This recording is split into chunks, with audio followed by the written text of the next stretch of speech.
한동훈 당대표 저서 다시 한번 읽어드리면요. 이렇게 기재가 돼 있어요. 나는 당대표인 내 결정을 따라달라고 거듭 요청했다. 이에 더해 추 원내대표 명의로 개헌 반대 입장을 명확히 내달라고 했다. 원내대표까지 개헌 반대 입장을 내면 당의 공식 입장인 것을 더 강조할 수 있다고 생각했다. 하지만 추 원내대표는 당대표인 내가 입장을 냈으니 별도로 입장을 낼 필요가 없다고 했다. 라고 기재를 했습니다. 네. 당시 피고인과 한동훈 당대표의 이와 같은 대화가 있었던 것이 사실입니까? 저는 옆에서 그 얘기를 들었었습니다. 그러니까 뭐 하시죠. 뭐 했더니 아니 뭐 지금 당 대표 하셨는데 뭐 저까지 뭐 이런 얘기들을 하시더라고요. 그럼 피고인이 어떤 대답을 하던가요? 당 대표가 하셨는데 저까지 하실 필요가 있냐? 뭐 이렇게 그렇게 다 얘기하셨던 걸로 기억합니다. 예, 그 확인차 이제 질문을 드리면 61번 질문인데요. 증거순번 412번 2024년 12월 4일자 JTBC 기사입니다. 여기 밑줄 이제 보시면 언론에서는 당시 상황에 대해 복수의 국민의힘 관계자들의 말을 원용하면서 당사의 남냐 본관을 가냐를 두고 한 대표와 추 원내대표가 설전을 벌였다며 싸움에는 주변 측근들도 가세했다. 구체적으로 추 원내대표는 당사에서 국민의힘이 일치된 모습을 보여야 한다며 국회가 다 봉쇄되는데 어떻게 의원들이 담을 넘어 들어오게 하냐. 안전 문제가 있다고 밝힌 것으로 파악이 됐습니다. 이에 한 대표는 말도 안 된다. 본회의장에 가야 한다고 답한 것으로 전해졌습니다. 이런 식으로 보도를 했습니다. 피고인과 한동훈 당대표 사이에 이와 같은 대화가 있었던 것이 사실입니까? 저는 뭐 정확한 내용은 그런 톤으로 이야기가 있었는데 그 워딩이 어떻게 이루어졌는지는 잘 모릅니다. 예. 62번 질문 생략하겠습니다. 증인이 이제 한동훈 당대표 피고인과 함께 이제 당사에 있을 당시 포고령이 발령이 됩니다. 포고령 발령에 대해서 질문을 드릴게요. 네. 예. 63번 질문입니다. 계엄사령관 박안수는 2024년 12월 3일 23시 23분경 포고령 제1호를 공포하였는데 증인은 포고령 제1호 공포 사실을 언제 어떤 방법으로 확인했습니까?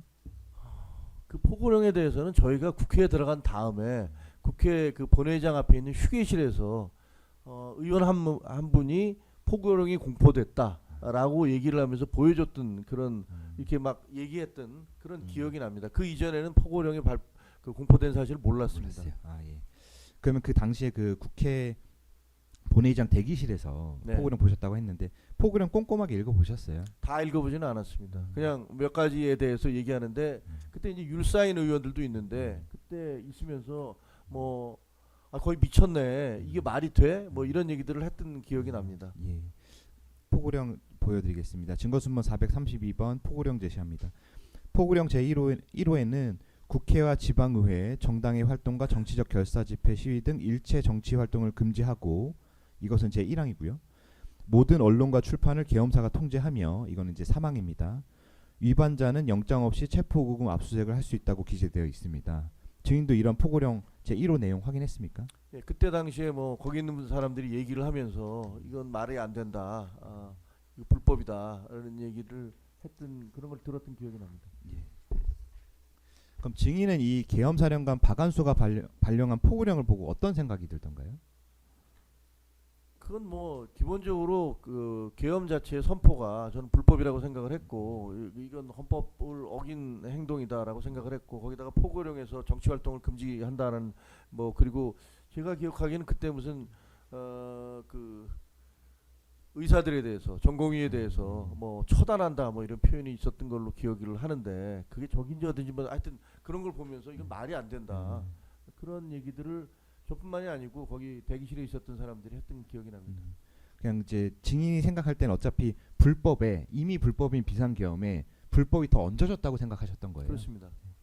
66번 질문입니다. 그럼 증인은 이 포고령에 따라서 국회의원 등 정치인들이 체포 구금될 수 있다는 생각은 해보지 못하셨어요? 아니요, 그 뭐 당연히 어떻게 나올지 모르겠는데라고 했고 잠시 뒤에 뭐 실제로 뭐 체포조가 투입됐다 뭐 이런 얘기를 제가 시간 전후 상황을 잘 모르겠어요. 왜냐면 너무나 이게 그때 당시에 어수선한 상황이었고 그다음에 무슨 뭐 헤리콥터 소리가 막 들리고 군인들이 투입됐다라는 얘기들이 나오고 그래서 그때 전후 관계를 제가 정확히 시간별로 기억하지는 못하겠습니다. 그럼 정리를 하면 어차피 증인은 포고령 이전부터도 정치인들이 이제 체포 구금될 수 있다는 생각은 이미 하고 계셨던 거네요. 저는 그렇게 생각을 했습니다. 67번 질문입니다. 이제 포고령 발령 당시 당사했던 이제 한동훈 당대표도 이제 자신의 그럼 질문을 좀 수정하겠습니다. 그럼 한동훈 당대표는 포고령 언제 확인했는지 기억나세요? 그때 아마 거기 있을 때 같이 했던 걸로 기억을 합니다. 그럼 한동훈 당대표도 당사했을 때는 포고령을 확인해보지 못했던 걸로 기억하시는 거예요? 본인이 했는지 없는지는 잘 모르겠습니다만 그 시간대가 어떻게 되는지 몰라서. 근데 저는 그때 들었던 게 그 휴게실에서, 그러니까 그 대기실에서 의원들이 얘기해서 들었던 것 같고, 그때 한동훈 대표도 거기 있었고, 그때 거기에 대해서 이거 말이 안 된다라는 얘기를 주고받았던 기억이 나기 때문에 아마 거기서 보지 않았나 싶은데 정확한 건 모르겠습니다. 네, 알겠습니다. 네. 그 다시 한번 확인차 질문드리는데, 그 포고령에 대해서 한동훈 당대표 등과 이제 얘기를 나눴다고 말씀하셨잖아요. 그렇죠. 포고령 거기 있는 내용에 사람들이 대해서. 다 예. 얘기를 했었죠. 그럼 그 장소가 당사인 건지 본회의장 대기실이었는지 다시 한번 좀 확인해 저는 주시겠어요? 본회의장 대기실로 기억을 하고 있어요. 왜냐면 제가 다른 사람들은 언제 봤는지 모르겠습니다. 근데 저는 그때 거기서 사람들이 얘기하는 거를 들었고, 그다음에 당사에 있을 때는 제가 들었던 기억이 별로 안 납니다. 예. 그런 기억이 없습니다. 네, 알겠습니다. 68번 질문입니다. 증거수문 1590번 국민의힘 국회의원 텔레그램 단체 대화방 제시합니다. 이제 국민의힘 국회의원 108명으로 구성된 텔레그램 단체 대화방 보여드리는 겁니다. 주진우 의원은 포고령이 공포된 직후인 2024년 12월 3일 23시 24분에서 23시 25분경 이런 메시지를 공유합니다. 즉시 계엄을 해제해야 합니다. 지금 민주당은 당을 넘어서라도 국회에 들어가는 상황입니다. 계엄 해제안에 반대하는 분 계시는지요? 한동훈 당대표라는 메시지를 이제 공유를 하는데요. 이런 메시지가 어떻게 공유되는지 알고 계십니까? 저는 그 방에 들어가 있지 않기 때문에 저 메시지가 어떻게 나간지는 모르지만, 그때 당시에 여러 사람이 모여 있으면서 빨리 더 많은 의원들이 오게 해야 한다. 그래서 이걸 해제시켜야 된다라는 얘기들을 계속 감론을박도 아니죠. 다들 그렇게 얘기를 했습니다. 그럼 어떻게 하면 빨리 오게 할 것인가라고 얘기를 하면서 뭐 메시지를 당 대표도 보내고, 뭐 제가 기억하기에는 누가 대신해서 보냈는지 모르지만 박정아 의원, 주진우 의원 뭐 이런 사람들이 계속 보냈던 걸로 알고 있습니다. 하지만 제가 받은 게 아니기 때문에 저는 그냥 그날 그 옆에서 지켜본 분위기만 알고 있습니다. 네, 알겠습니다. 지금 메시지 보시면 계엄 해제안에 반대하는 분 계시는지요? 이런 메시지를 주진우 의원이 보내시거든요. 한동훈 당대표가 계엄 해제에 반대하는 의원들을 확인한 이유는 무엇이었나요? 모르겠습니다. 그건 그냥 반대하지 않는 사람, 반대하는 사람 없지 않느냐. 그럼 빨리 와달라라는 그런 촉구성이었지. 저게 무슨 뭐 확인하는 그런 건 아니었다고 생각을 합니다. 네. 그러면 국민의힘에서 계엄 해제에 반대하는 의원들이 있었습니까? 제가 기억하기는 없었습니다. 근데 그날 만나지를 못했기 때문에 어떤 생각을 하는지 제가 어떻게 알겠습니까? 그래서 그러나 증인들이 현장에 만났던 있었던 사람, 그 현장에 있던 사람들이야 다 18명이었던 걸로 아는데 다 저 해제해야 된다고 생각하니 거기까지 온 거죠. 당사에서도 이제 국민의 의원님들이 계셨잖아요. 제가 어떤 분이 거기 있다가 그 본회의장에 왔는지 안 왔는지 그걸 잘 모릅니다. 그래서 그분들이 뭐 어떤 생각을 하는지 저는 알 수가 없습니다. 네, 알겠습니다. 그 중간에 여기 메시지를 보시면 지금 민주당은 담을 넘어서라도 국회에 들어가고 있는 상황입니다. 이런 메시지가 기재돼 있거든요. 그러면 이 주진우 의원님과 한동훈 당대표는 어떤 경위로 민주당이 담을 넘어서라도 국회 안으로 들어가고 있다는 사실을 알게 된 건지 알고 계십니까? 잘 모르겠습니다. 그건 아마 그때 당시에 그 국회 안에 있는 분들, 우리 보좌진들이라든가 국회 직원들과 그 다음에 우리 당 사무처들이 서로 연락을 하지 않았을까? 그리고 그때 서범수 총장님도 거기 계셨으니까 네. 서범수 총장님은 아무래도 총장실에 있는 사람들이 보고를 하지 않았을까? 뭐 그런 생각은 합니다만 이건 단순한 저의 추정입니다. 내용은 모릅니다. 네, 알겠습니다. 그럼 당사에 있을 당시에 이제 한동훈 당대표는 국민의힘 의원들도 민주당 의원들처럼 경찰이 국회를 봉쇄하고 있으면 담을 넘어서라도 국회에 진입하여 계엄 해제를 해야 한다. 이런 입장이셨던 거예요. 그렇게 알고 있습니다. 그럼 이제 당사에서 국회로 이동하는 상황 질문드리겠습니다. 네. 73번 질문입니다. 한동훈 당대표와 피고인, 증인을 비롯하여 당시 당사했던 의원 또는 최고위원들은 12월 3일 23시 35분경에서 36분경 당사에서 나와 국회로 출발한 것으로 확인되는데 맞습니까? 정확한 시간은 모르지만 아마 비슷할 겁니다. 이제 피고인은 이제 중진 의원들 의견을 듣기 위해 당사에 있자고 주장하는 입장이었는데 어떤 경위에서 피고인이 국회로 이동하게 되는지 알고 계십니까? 전부 다 안 된다. 국회 가야 된다라고 얘기하니까 그때 추경호 원내대표님도 그럼 나도 가겠다. 이렇게 얘기를 했던 걸로 기억합니다. 네. 다음 질문 75번 질문 드립니다. 그 어떤 과정을 거쳐서 당사로 이동했는지 한번 그날 상황을 한번 좀 말씀해 주시겠어요? 당사로 가는데 갈 수 있는 방법이 이제 저희는 걸어서 가자고 했습니다. 걸어서 가는 것은 걸어서 일단 거리가 굉장히 짧은데다가 걸어서 가야지 그 기자들이나 유튜버들이 이제 그 국민의힘 지도부도 국회로 가고 있다라는 것들이 중계가 되기 때문에 그래야지 이 비상계엄을 막는데 조금이라도 도움이 될 수 있다라고 생각을 했기 때문에 뭐 일부는 걸어가기로 했고 제가 보기 추경호 원내대표님 아마 차를 타고 가신 걸로 알고 있고 그렇게 해서 나눠서 갔습니다. 예, 그 당사에서 국회로 이동하는 과정에서 네. 질문을 드리면 그러면 한동훈 당대표 일행과 피고인 일행이 따로 국회로 이동한 이유는 뭐예요? 잘 모르겠습니다. 그 이제 서범수 이제 의원님께서 이제 저번 기일에 증인으로 출석해서 이제 말씀하신 내용인데 이제 당사에서 국회로 이동하기 전에 국회 봉쇄가 풀렸다는 네. 얘기를 이제 듣고 국회로 출발했다 네. 이렇게 증언하셨는데 맞습니까? 그렇습니다. 제가 알기에는 서범수 그때 당시에 총장님이 국회 봉쇄가 풀렸답니다라고 얘기를 했던 걸로 기억합니다.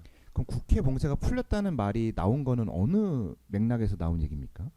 국회가 지금 봉쇄가 돼서 당사로 왔잖아요. 그럼 우리는 어떻게 국회로 들어갈 것이냐, 담을 넘어갈 것이냐, 뭐 어떻게 될 것이냐 이런 얘기를 하고 있던 중이었는데, 근데 거기서 이제 국회가 지금 문이 열렸답니다라는 얘기가 나왔기 때문에 그럼 빨리 가자. 그래서 나온 거죠. 그럼 일단은 무조건 국회로 간다는 건 결정이 된 상태고 일단 한동훈 당대표는요 결정을 네. 한 상태고 그렇게 어떻게 가냐를 얘기가 나오고 있을 때 국회 봉쇄가 풀렸다는 얘기를 그런 그렇습니다. 소식이 들렸다는 말씀이시죠? 그렇습니다. 그럼 일단 국회 봉쇄가 풀렸다는 얘기는 듣고 이제 출발을 하셨다는 말씀이시죠? 네, 그렇습니다. 예, 76번 질문 드리면요. 혹시 그 당사에서 국회로 이동하는 과정에서 한동훈 당대표 등 정치인들이 체포될 수 있다 이런 얘기는 들어보신 적은 없다는 듣지 말씀이시죠? 않았습니다. 예, 77번 질문 이제 확인차 질문을 드리면요. 증거순번 1585번 국민의힘 원내행정국 문자 메시지인데요.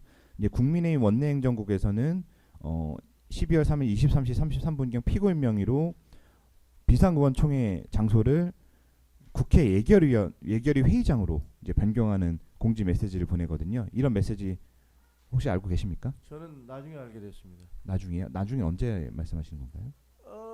그런 메시지를 보냈다라는 그런 얘기들을 들었는데 사실 저는 뭐 의원이 아니기 때문에 그 메시지를 제가 받지 않아서 어떤 식으로 어떤 과정이 있었는지 저는 잘 모릅니다.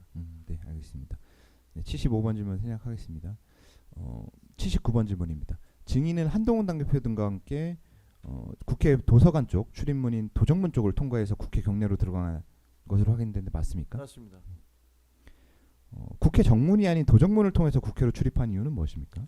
저희가 행진해서 가고 있는데 국회 정문이 다시 봉쇄됐다 이런 얘기를 들었습니다. 근데 거의 얼마 안 남겨두고 있었을 텐데 그런데 그게 누가 얘기했는지 아마 서범수 총장님이 했을 수도 있는데 그러면 여기 바로 뒤에 있는 이 국회 도서관으로 들어갑시다. 도서관 철문 쪽으로 한번 들어가 봅시다. 이렇게 얘기를 해서 한동훈 당시 대표가 앞장서서 그로 갔던 걸로 기억합니다. 원래는 정문을 통해서 들어가실 생각이셨어요? 예, 그렇죠. 여러 사람이 가고 있었기 때문에 그 국회 도서관 옆에 철문은 하나씩 회전문이거든요. 하나씩 들어가야 되기 때문에 굉장히 번거롭고 국회가 만약에 정문이 열려 있으면 글로 들어가는 게 훨씬 더 빠르고 신속하게 갈 수가 있죠. 아까 이제 증인이 피고인 일행은 차를 타고 이동한 것으로 알고 있다 이렇게 말씀을 하셨는데 사실 피고인 일행은 한동훈 원내대표 일행 뒤를 따라서 같이 도정문을 통해서 들어갔거든요. 이런 사실 모르고 계셨어요? 전 몰랐습니다. 82번 질문입니다. 이제 증인과 한동훈 당대표 일행이 국회에 출입할 당시 경찰이 출입을 통제하는 상황이라 한동훈 당대표가 소리를 지르며 항의하였고 그에 따라 경찰이 주춤주춤 뒤로 물러나 증인과 한동훈 당대표 일행이 회전문을 통해 국회로 출입할 수 있었던 것 아닌가요? 맞습니다. 그러면 당시에 이제 경찰이 출입을 통제하고 있다는 의미는 어떤 의미였나요? 도정문에서 경찰이 출입을 통제하고 있다는 상황이 국회를 무슨 봉쇄한 의미인가요? 거잖아요. 예.